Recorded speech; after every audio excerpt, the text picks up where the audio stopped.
Democrat Kathy Hochul, a heavy underdog, picked up momentum in recent weeks after her opponent came out in favor of Paul Ryan's sweeping Medicare overhaul.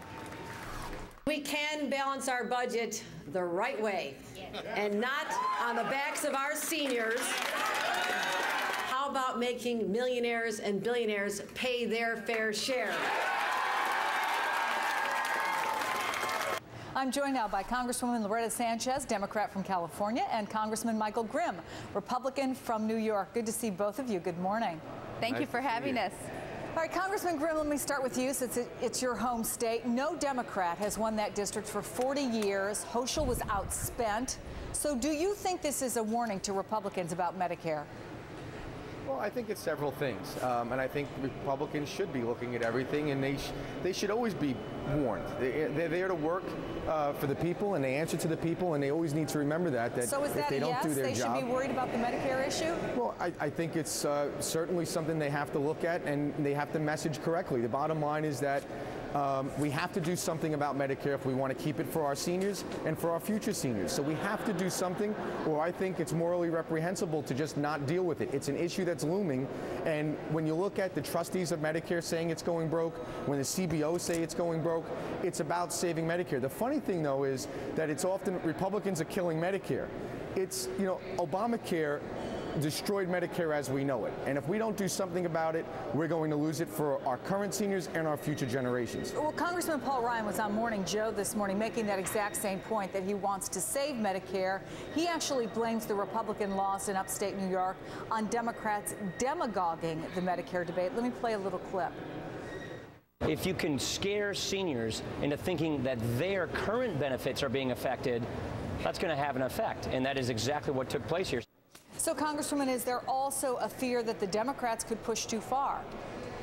Listen, on the medical reform that we did, the health care reform that we did, we actually do some very great things for Medicare, including preventive care, meaning that if you go in for your annual checkup, etc., you're not going to even have to pay a copay. So actually Medicare gets better under the plan the Democrats put in. Here's the problem.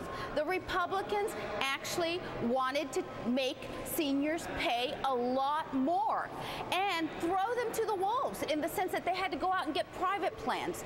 The reason we put in Medicare so many years ago is that the older you get, the less likely it is that a private health care plan will be available for you. That's why we have Medicare. If I could just say That's one thing. what they were trying to do to seniors. Push them into private plans, make them pay more, probably not even have access to that's the a rhetoric. health care plan. You want to see why the irony, it's unbelievable. You want to talk about denying access? The President Obama's plan puts a 15-panel bureaucratic panel together to decide what the health care is going to be. Republicans are dead against that. We do not want bureaucrats in Washington deciding what our seniors can and cannot have. We want to have the patient-doctor relationship forever. And our Medicare plan, by the way, is backed by the federal government. It's not a voucher system. We're not putting off seniors, and it doesn't even affect anyone that's 55 or over. Listen, it's rhetoric. Listen, Medicare actually already decides what group of procedures and things seniors will have. And you know what? They actually like that plan. So Congresswoman, let me just stop you. Let me interject a minute here. We have somebody deciding There's no panel in Washington that decides what they can get now. That's what Obamacare does. A 15-person panel, which will definitely ration care. There are less people deciding right now what's in Medicare. And guess what? They're doing a good job. So, Congresswoman, even if we buy your argument, even if we buy the argument that the reason that the underdog won last night is because of Medicare, even if we buy your argument that people like Medicare the way it is, for example, there's an ad out right now showing Paul Ryan pushing an elderly woman in a wheelchair off a cliff. This money for this ad was from the Agenda Project. I'm going to go back to my original question. Can you push too hard on this? Do you have to demonize Republicans to make your point? No, we just have to tell people what they actually did. What they actually did was vote to make health care less accessible to seniors and make it more costly. That's actually what the Ryan plan does. Obamacare changed Medicare as we know it.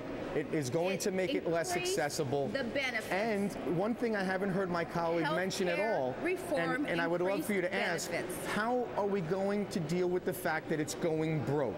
Everyone from the CBO to the trustees of Medicare is saying it's going broke. My colleague has no answers. At least Republicans are brave enough to put a plan on the table. Quick answer, because we have to go. Congresswoman Sanchez? It's not a perfect plan, but it's a starting point. Look,